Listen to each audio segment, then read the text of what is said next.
আমি এখন the sword of Tipu Sultan দেখলাম যে টিপু সুলতানের কেল্লার এখানে আমি অবস্থান করছি।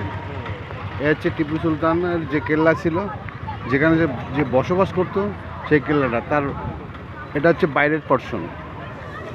দেখেন কত সুন্দরভাবে তৈরি করা, ওই আমলে আমরা কল্পনাও করতে পারবো না। বর্তমান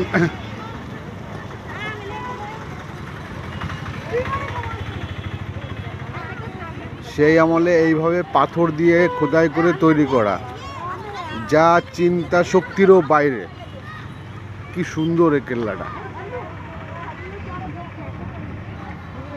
আর এই যে মাঝখানে রাস্তা করছে, এই রাস্তা দিয়ে তারা যাতায়াত করতো, যেখানে আমরা এখন কেল্লার ভিতরে প্রবেশ করব।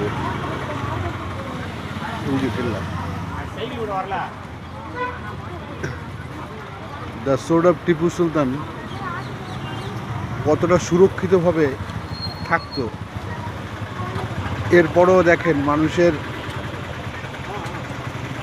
ধ্বংসের শেষ নাই। যত ক্ষমতায় থাকুক না কেন, উপরওয়ালা যদি না চায় তাহলে সেই ক্ষমতা কারো চিরদিন থাকে না। এখন আমি এই কেল্লার ভিতরে প্রবেশ করলাম। এই কেল্লার ভিতরে প্রবেশ করলাম।